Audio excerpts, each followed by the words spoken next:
Hey everybody, it's Tripl-L coming in to talk about My Hero Academia on a Saturday morning. It's gonna be great. Okay, very quickly, some quick announcements. YouTube screwover still going on, but I have just finished what I was working, or not just a few days ago. I finished what I was working on, a really big animation video. It's actually 5 minutes long. It's a D&D video, so if you like Dungeons and Dragons, I'll leave a link to it down below, and I'll link off to the Triple Shorts channel. You can check it out. That's where all my time went. And now I'm going to be working on some more anime videos until the next D&D video. So I hope you check it out. Any other announcements? No, but I hope you're having a great day, and thanks for being here. This chapter was a big chapter, all right?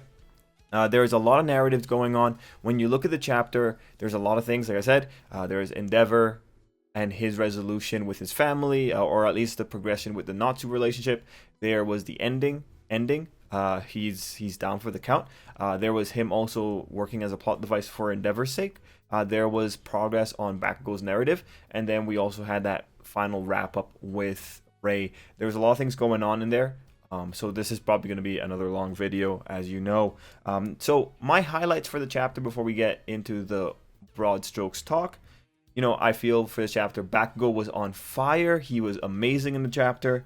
Ending was great as an exposition tool for Endeavor, and we'll talk about that when we get to his spot specifically, and the progress in the Endeavor camp. Those were my big three highlights. One thing that we should also acknowledge here is that the translation differences between Manga Stream and J-Box and them, they are very, well, in places that matter, they're different. So the big example that I'll show you right now is pretty much like the difference between page 7 on Manga Stream. They say, I heard everything from Toya growing up, and then you have J-Box saying, ever since that day I've been hearing Toya's voice in my head. These two scenes, those two dialogues, they're very different. One implies that Natsuo has secondhand knowledge. The other might imply that he didn't really hear anything concrete, that he's just hearing like maybe small echoes. The J-Box translation is not as reliable sounding as the Manga Stream translation. And then the other one, the box translation, implies that there is some deep-seated trauma on a different level than the Manga Stream translation. You might be asking, like, you know, the general gist is still there, but that is the issue, right? The general gist is still there, but the specifics are really important when it comes for anyone that's theory crafting. We need to know the specifics here, so this is one of those cases we need to wait for Viz to make sure for some of these lines. The majority of it is mostly the same, but for this week, I'm going to be focusing on Manga Stream, because I think Manga Stream has been closer in the recent run. They're more direct, and I feel that they might be the ones correct here. Like, aside from their flourishes with what they add to the story, they might be the more direct ones. So we'll use Manga Stream. Now, getting into the video proper. So where I want to start with for this one, I want to start with the ending of chapter 252. Specifically, that whole thing that Endeavor is doing with moving those kids out. So the reason I want to start here is because I think this is one of the most interesting pages of the chapter, because, you know, when I look at that page, I'm just wondering, well, I'm appreciating what the author did, because that final little bit is kind of, it's kind of neat. If you recall back when we were looking at the letter that Ray wrote, she made the inference there that, or we can make the inference that Ray wasn't going to be living in the same household as Endeavor. So what's really cool here is that, you know, you had that setup coming from the letter that she wrote, and then you had it, well, you had like some kind of answer here. There was a setup and there was an answer through Endeavor. So it's really interesting. Ray wanted to live away from Endeavor, and Endeavor pretty much gave her the means to, and we can assume that Endeavor wasn't keeping in communications. So that's actually pretty cool. That was a pretty good setup on the author's part. And then this final page on the chapter is pretty much Endeavor answering what he set up about the dream, and we have it with the author. The author was very clear about it. A dream about my family with me missing. So he is going to create that kind of image. Now, going to bring this back up. But if you recall one of the previous chapters, 246, just remember, like, one of the starting messages of 246 is by the time the next cherry blossom fall, I pray that we will all be able to laugh together once more. You know, there is kind of an answering to that in general thought in 246 here, because here you have the image of, for Endeavor, they are all laughing together, and that's his family. So there is some kind of resonance between the wants in that page and the wants in, or the result in this page. So here for Fuyumi, I feel like the author went for something with her where she kind of gets what she wishes for, but not in the form she wanted.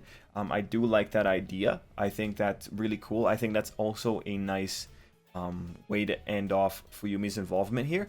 Thing is, the author could go two ways with Fuyumi, because right now with this chapter and this resolution, you could say that Fuyumi's buildup has been answered, but it really depends, because it depends on if the author wants to build off of this new paradigm for the Todoroki family, or if he wants to just end it there and move on to other characters. There is a lot of things that we can consider for that, and we will continue talking about that. So, looking from the narrative perspective, when I look at that final page of Endeavor saying, I'm staying here, you guys are going to another house and you can welcome your mom back there, I am wondering, really, what is the narrative value of the author doing that? Like, really think about it. Really think about it. What is the value of the author putting so much time into the Todoroki family? Why is he doing it? Why is this family so special? Why is this family given so much more screen time such that we are intimately aware of their problems and we're intimately aware of the living members of this family? If you consider it, Rei has appeared in more panels than Bakugo's mother, right? Maybe not Inko, but Rei has appeared in more panels and has been more of a presence in the story than everyone except Inko. And you gotta ask, why? Why are they so important? Now, it may be that Todoroki, or Shoto in general, is just a popular character, and the author wants to work on that, but then by that logic, we would have more Bakugo. And the other thing is just, well, by virtue, they are stuck with Endeavor, and because Endeavor is a principal character here, we have to continue showing off Endeavor. But when you go down that particular path line, you have to wonder, why is it such a big deal that the author had to make sure that there was the new thing of Endeavor living alone and his family living away from him? Why is that so important? Why is it so important that we progress on the Endeavor line? Why is it so important that the author showcase isolation occurring? And the reason that I'm bringing that up is because when you look at this arc, remember, this started off as the training arc. And yet here we are receiving a pretty big change in the life of a periphery family. Why is that occurring? And then in that regard, I would also point you to the fact that this chapter is answering multiple fronts. And so one thing you could say is that maybe, we're doing all this at the same time because the story is getting rushed. And when I say rushed, I don't want you to think like the bad type of rushing. I want you to think of pretty much planning type rushing. And I'll give you an example of this type of rushing. For instance, in One Piece, Oda, he is getting along in years. He is infamous for taking breaks because Shonen Jump mandates it of him. He does not have a good, healthy lifestyle. What it ends up manifesting in is that Oda just doesn't have enough time to finish One Piece. That is the general concern. So how does he fix that problem with One Piece? Well, he starts by taking islands or ideas that he has and he jams them together. So one of the big examples is like there was an island that was ice and fire.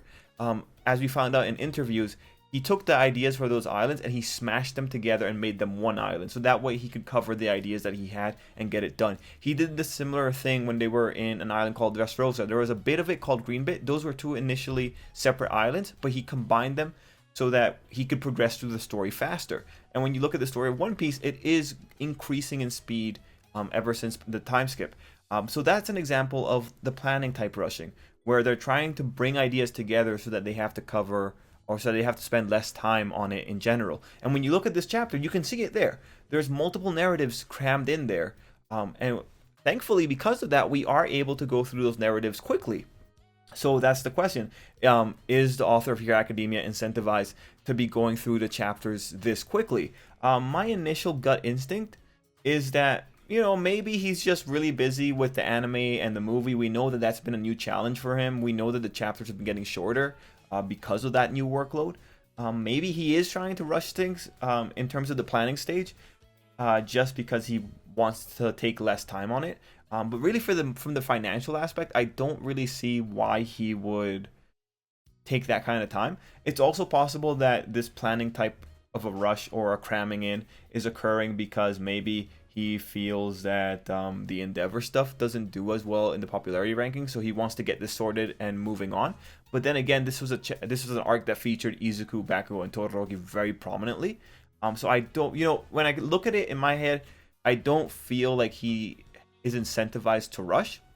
So if we remove that rush aspect out of there, what are you left with in terms of reasonings for why the narrative was so crammed here? Well, I would think it's because ultimately it's just, it means that the fact for me that Endeavor and his family are separated is going to have plot significance later. It's going to be absolutely important that this isolation is happening.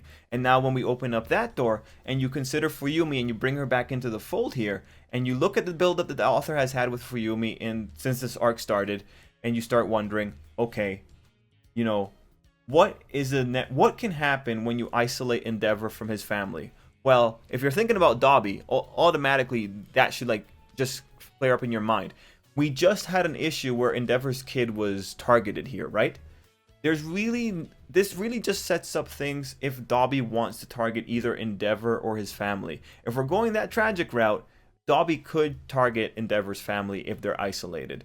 We don't know how good Dabi is at information gathering. We know he has resources now.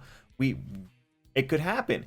And if Dabi has some kind of relation to the Todoroki family, there really is no reason to not expect Dabi to go directly to the Todoroki family when Endeavor isn't there. Maybe he'll attack in the middle of the night. Who knows? Really, separating Endeavor from his family, the family themselves are vulnerable. Because if you have Dabi, who has inside Todoroki knowledge, who has some kind of vendetta that he can act on, there's really nothing stopping him from finding out this place, especially now that he has Skeptic on his side. So that's the big narrative value that I see from the separation. On the flip side, there is also the possibility of Endeavor. Endeavor being separated from them, maybe Endeavor gets attacked in the middle of the night, and maybe he's the one that goes down. Who knows? All of this will really hinge on Fuyumi. If we see that Fuyumi is still getting narrative value in the next 2 chapters, or narrative buildup, it probably means that something is going to happen with her, and that's going to go somewhere. But again, the author has done a good enough job of finishing her narrative here, because we had in this chapter Endeavor talking about her. And she kind of got what she wanted in terms of having a happy family, minus her father there. So it really depends. We need to see the next 2 chapters. If I see her build up in the next 2 chapters, I can tell you oh yeah, no, something is still in store here. But right now, most likely, this is a new paradigm for the family. Maybe if Fuyumi doesn't get any narrative build up next time, maybe this is just going to be a setup for maybe 50 chapters down the line. It's really hard to tell. Big thing that I want you to take away from all of this, though, is just the weirdness of that being added into this chapter, of how hard the author went to make sure that detail was in there. The presence of that detail and another thing that happened in the chapter are really what make my senses tingle. Anyway, we're 16 minutes in. That was a big talk. Let's just get into it. Let's do the proper page-by-page walkthrough. Okay, so page 1, manga stream. This page, a setup page. It's just introducing you to the chapter. The funniest thing in the page really is just seeing how Bakugo calling Endeavor a grandpa. What else is there of value in there? Just showing how much the embrace is going on. That's just exposition page. Not really too much important there. Next up, second page. Second page is another transitionary page. The most important things here, I feel, are Bakugo pointing out that Endeavor is kind of mellowing there, because that was set up for the rest of the chapter that he was going to be in a somber mood. And then we also had another setup with ending where he was starting to say that this was all wrong. And then we saw where that went. And we had Izuku getting praised. Moving on. Page 4 is just the wonders of Bakugo at full force. Everything about Bakugo on this page was amazing. I very much loved that Bakugo was the one who was calling out Endeavor on the whole, hey, we got a villain. Yo, we good? And then Endeavor just being so understanding. And so that page continued the setup from that second page where Bakugo was just noting that Endeavor was not behaving like his usual self. So the whole setup with Bakugo grandstanding and then just like the returns, he didn't get what he was expecting. I think that was a great comedic page. I loved everything about the page. Bakugo really stole the show on these early little bits. I really loved it. Page 5, again, continuing, just showing how somber Endeavor is being with everyone pointing it out, and then him going into his setup. So when you look at it, the first 5 pages, we were really here for a slow burn. The author was slowly setting this up, that there was going to be that this was a different situation that we were in. And like page 5 itself, when you have Endeavor coming up with what he was doing, like he's saying he's sorry, he took a moment to think, first 5 pages, total setup. I think it worked really well. The author made that really funny, and I like that he had the characters being aware of it. This was a delicate situation as it was unfolding. And then we got to page 6, and page 6, I think that was great. I think the answer that the author made here was great. That Endeavor was afraid that if he saved his son, he'd never speak to me from here on out. Yeah, that was good. And the reason that this was really good is because, when you have that situation of Endeavor, the paragon of heroics, the man that's on the scene all the time, he's in control. He's in so much control, and he hesitates. It's like, what made him hesitate? Is it something as simple as he's afraid that his son's gonna get hurt? I would have been okay with that answer. Like, it would have been kind of a weak answer, because it's like, oh, you're afraid that he's going to get hurt, but you could be the one to save him. But here you actually have like a kind of paradoxical answer depending on how close you look at it, where he's afraid that if I help you, you might never speak to me again. That is a very interesting perspective, and that's a very contradictory perspective. So when you have that thought there, and that's what went through Endeavor's head, the very contradictory nature of that idea should make you feel like it should give you a pause as well. So it's interesting because that one reveals how deep-seated this is here. And that also reveals to you what Endeavor is valuing here. The thing he feared isn't this kid dying. It's this kid never talking to him again. So in that, it tells you that he was pretty sure that this kid wasn't going to go down. He was pretty sure he was this was going to be able to work out. But the thing that he feared was the state after that. That's interesting. That's a really interesting perspective on Endeavor. That's a really, interesting insight on Endeavor.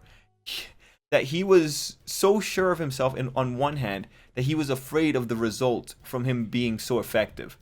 That's really interesting. And again, it does reveal to you, it should, at this point, like, last chapter should have revealed it, but like, by this chapter, you should know, this is an earnest thing in Endeavor. He does earnestly want to mend things with his kids. But there is also the issue here of, it's such a thing that's close to his heart that it's messing up with his judgment. And I think that's a really good thing for the author to do here. So I do want to make the distinction here. There is a difference between character flaws and bad writing. This is a character flaw. This is good writing. Bad writing is when the author is doing propaganda pretty much. Bad writing is when the author is making a statement about the character that doesn't logically follow from the things that he or she has shown the character doing. That's bad writing. This is a character flaw. This is totally on purpose. This makes sense with Endeavor's character up to this point. This should be appreciated. This is just what kind of character Endeavor is. And again, the author is putting a lot of effort into making Endeavor a very flawed character.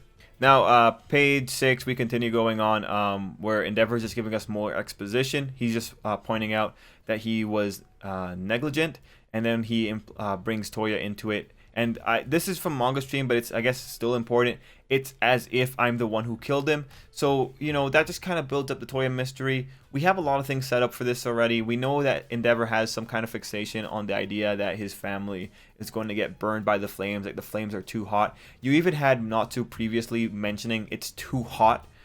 So that was really good on the author. I think he mentioned it on page 1. Really good on the author to remind us of that conflict with Endeavor himself.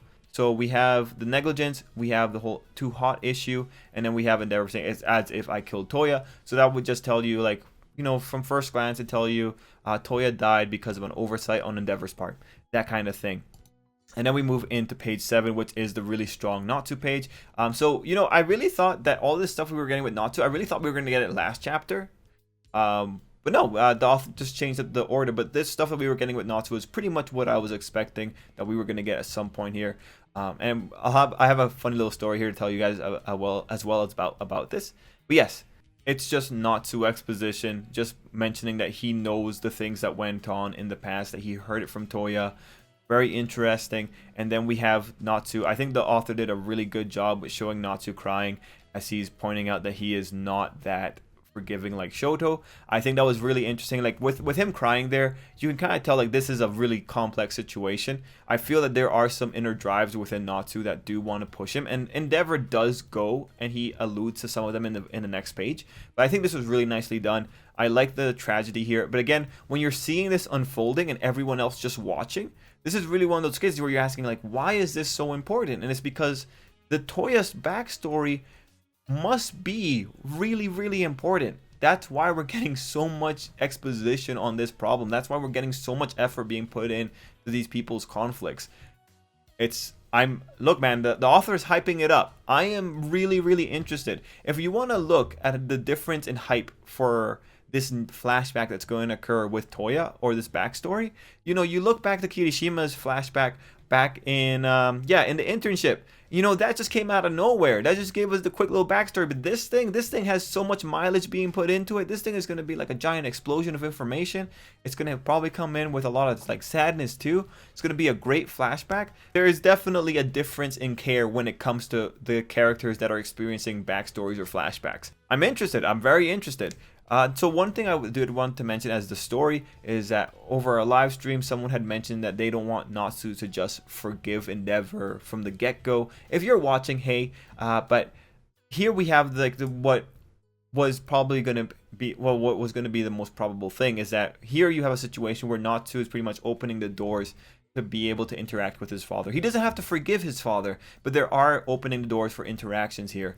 This is one of the biggest, this is the longest conversation that the two have had for a very long time. Feelings have come out into the open. This was really good. Ending served his plot purpose. He totally served it like a boss. This is what he was here to do. He was here specifically so that Natsuo and Endeavor could have a longer chat. We go into page 8, and it's still exposition. This is really important because Endeavor points out the thing about Fuyumi, that she is a girl that longs for her family more than anything else. So she tries to fix things restlessly to bring us back together. So this is Fuyumi's character. If you're watching the videos, you know I brought this up. The readers should all know that this is Fuyumi's character. There is, of course, always value when the author says things in plain English, or I guess plain Japanese, when he just says things. The reason that that's valuable is because some people won't listen to things unless it's been specifically stated in the manga. So it's really great that on record, on paper, we have Endeavor pointing out that she wants a proper family more than anything else. It's important that we point that out there because we have to understand Fuyumi's flaws in this. Fuyumi's also a flawed character because in her longing for her family, she's going to overlook certain things. And in this case, Endeavor is making the point that the people around her have to accommodate her because he points out that Natsuo's the one who is respecting her feelings. To some degree, that pretty much means he's doing things for his sister as opposed for any other thing. And then Endeavor just goes into that, just segues into saying that Natsuo's pretty kind. And the funniest thing there really is that there was just that random person in the car moving past them. That reminds you that they're in the street. That's pretty funny. Pretty funny stuff. Anyway, page 9 is one of the powerful pages, and the author does want you to think it's a powerful page because he has the very quiet shots of the three kids looking on this. So you don't have to forgive me is what Endeavor says, but he does make the mention that he wants to atone. So again, a powerful thing. It just tells you where the priorities are for Endeavor. The author wanted to make the "you don't have to forgive me" line seem really strong. For an Endeavor fan, what you should take there is that Endeavor understands the situation. Endeavor wants these kids to forgive him, but he knows that he doesn't just have that right. So this is just establishing the sacrifices that Endeavor is doing on his personal feelings. Really, the takeaway from that page is just the earnestness coming from Endeavor. Again, you should not be doubting the genuineness coming from Endeavor in these situations. Now we go into page 10, and page 10 is just the outburst, the emotional outburst. If there's somewhere where you should think that Natsuo has opened the door to dialogues with his father, it's this page. Because when you have that emotional outburst, the kid's in pain. This is a guy in pain. There's a lot of problems he's got to work through here. It's really unfortunate. And so what happened here is that you were getting the setup on this page for Endeavor's big reveal of the whole living situation. So this was actually really interesting on the author's part because he cuts it off here. He could have just left that, like if you're thinking about the narrative, he could have left the I've been thinking, and he could have left that because it would have told readers, oh, Endeavor has a plan here, and he could have left that, and he could have built it up in another chapter. He could have left that as a cliffhanger. Like we could have been going like, oh man, I wonder what Endeavor was thinking. What is going to be the solution here? But no, he chose to add it. He chose to add the answer in this chapter. Very strange. It's like those little things. It's little choices like that make you wonder. Anyway, you know, wonderful outburst from Natsuo. I think the author did Natsuo justice. I think this is the final page we have Natsuo on. I think he did it justice. I think this was a tough situation. You could see the struggle in Natsuo's eyes here, his tears, his anger, his anguish. I think you can see it here. But then Ending ruined this. And so Ending goes in here and he's calling out Endeavor for what Endeavor means to him. And this is the final big hurrah for Ending. What you should really take away from here is, well, Ending is being the plot device. He is giving exposition on Endeavor. What is the purpose of Ending having this outburst in front of Endeavor? Well, it tells you that the Endeavor here is not the same Endeavor that we saw at the sports festival. This is a different Endeavor. This is not the Endeavor that Ending fell in love with. That's really important because, again, the author is doing a lot to say that Endeavor isn't the same dick he used to be. Like, the author is really trying to establish this here. And I think this is partly because, well, I think the author is aware that he is just too good at setting up villainous assholes. And so he has to fix that. He has to like really do his best to show that this is a different Endeavor. And we all know. We know how volatile the fan base is about Endeavor in general. But the author here is coming in and he's using every trick in the book to try and justify, or to show, illustrate that Endeavor has changed. At the very least, people should be thinking he's a flawed character. Any hoosers, this page was generally pretty weird because it was the wrap-up page for this whole situation. Because from here, we left the Endeavor family situation and just wrapped up the ending stuff. So we found out here he had white line painting controlling quirk or road lines. Okay. When I saw that explanation, that it was specifically the paint on the roads is what he can control, that only, it's like, that's just one of those things that make you think that quirks in universe are probably built from collective unconscious. And when I say collective unconscious, it's pretty much the hopes and desires of humanity. That's what quirks are. I am pretty sure that one day, maybe All for One and One for All are gonna come up and they're gonna say like, yeah, quirks were born from human minds. They were born from people's desire to be amazing or something like that. You know, it'll be like a nice little message. They could make it work. The author could make it work. It's just when you have that specific kind of situation, it's like, that makes you feel. That's a very human thing that he's controlling, right? It makes you feel collective unconscious. I really think collective unconscious is the route here. It has to be, right? Maybe, who knows? But yeah, that was a pretty interesting thing. It's interesting that they're making the connection to the black market drugs.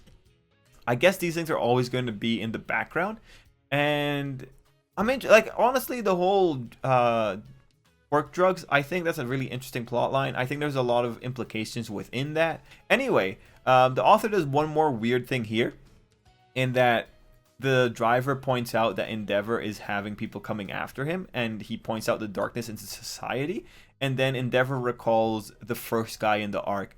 That was a really interesting move. From the narrative, you can tell that's a bookend. Like the author is just calling back to something that was established previously. But it's interesting because that seer in the first bit of the arc, he doesn't flow well with Ending. That seer was saying that Endeavor's going to attract a giant calamity here.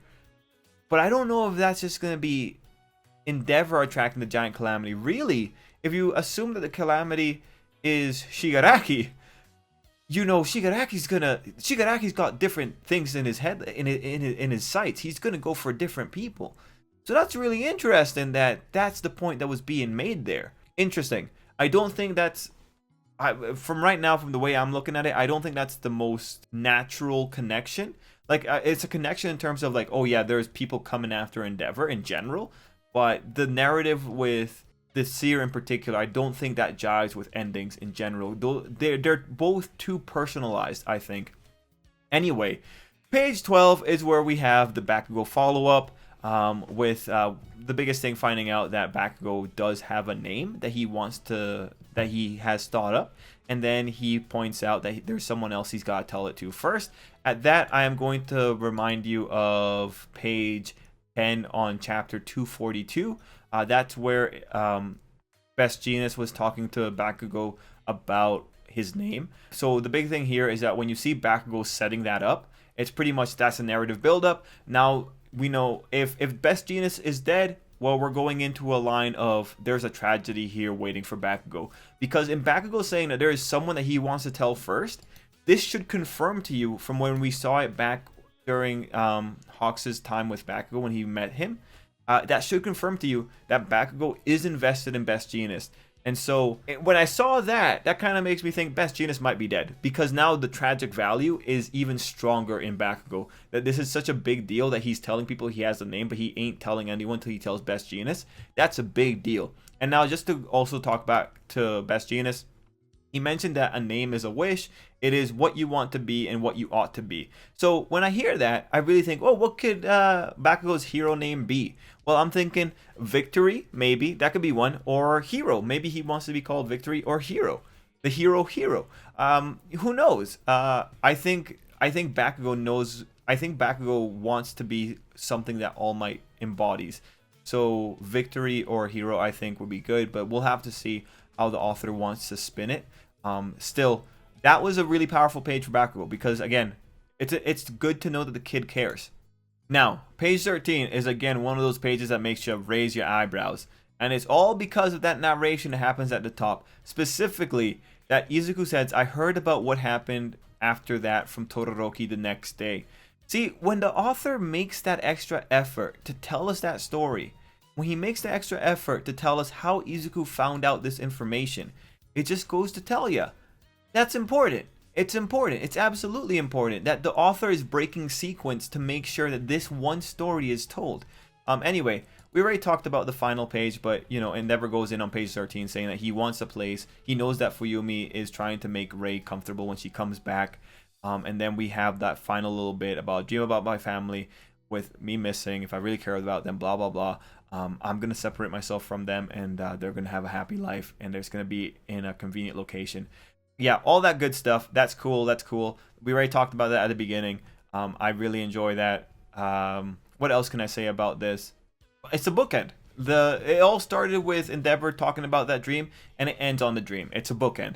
The author did a good job there. Anyway, do I have anything else to say? It's a really long video. It's already been 38 minutes. I'm going to call it there. Hopefully this will get up pretty quick here. It's going to be a long video to edit, but there was a lot to talk about. I think this was a good time. Good job, author. I think this was a really good chapter. There were a lot of things going on in the chapter. I'm excited to see if we continue the internship into next week or if we're moving somewhere else. Right now, this is good enough for the Todoroki storyline. The Todoroki storyline could take a pause. It all depends on Fuyumi. Depends on what they're going to do with Fuyumi. Anyway, the big thing here, though, is that the event that we're seeing at the end of page 14 has already occurred. So this is a done event. It depends on whether or not the author wants to continue this into the next chapter with Fuyumi's complaints. Who knows what will happen? Anyway, everyone, thank you so much for watching. I am tired. 38 minutes of talking. Hope you have a great day, and until next time. Oh, I said that first. Oh, well, whatever. Yeah. Till next time. Hope you have a great day. Also, thank you to all the Patreon supporters and anyone that might have supported on Coffee. You guys are helping keep the channel alive. There will be a new shipping video. I'm halfway through the editing. Keep an eye out on that. Patreon supporters, you will be properly thanked within the shipping videos, because those are the ones that you're really paying for. Anyway, everyone, thank you so much, and until next time.